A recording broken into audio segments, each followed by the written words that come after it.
حضرت انس رضی اللہ عنہ سے روایت ہے کہ انصار میں سے ایک آدمی سوال کرنے کی غرض سے نبی صلی اللہ علیہ وآلہ وسلم کی خدمت میں حاضر ہوا تو آپ صلی اللہ علیہ وآلہ وسلم نے فرمایا، کیا تمہارے گھر میں کوئی چیز نہیں؟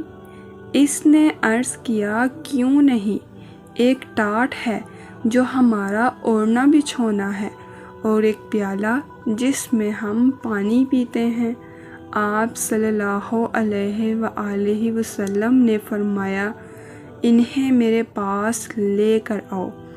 وہ انہیں آپ کے پاس لایا تو رسول صلی اللہ علیہ وآلہ وسلم نے اپنے ہاتھ میں لے کر فرمایا، انہیں کون خریدتا ہے؟ ایک آدمی نے عرض کیا، میں انہیں 1 درہم میں خریدتا ہوں۔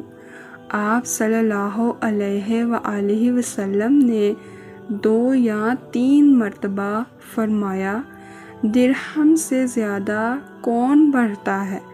پھر کسی اور آدمی نے کہا، میں انہیں 2 درہم میں خریدتا ہوں۔ آپ نے وہ دونوں چیزیں اسے دے دیں اور درہم لے کر اس انصاری کو دے دیے اور فرمایا، ان میں سے ایک کا کھانا لے کر اپنے گھر والوں کے سپرد کر دو اور دوسرے سے ایک کلہاڑا لے کر میرے پاس آؤ۔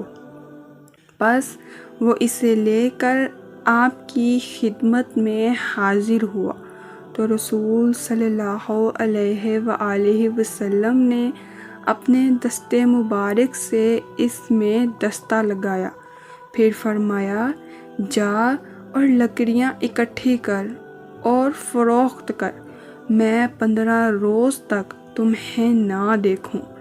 وہ آدمی گیا اور لکڑیاں اکٹھی کر کے فروخت کرتا رہا۔ وہ آپ کی خدمت میں حاضر ہوا تو اس کے پاس 10 درہم ہو چکے تھے۔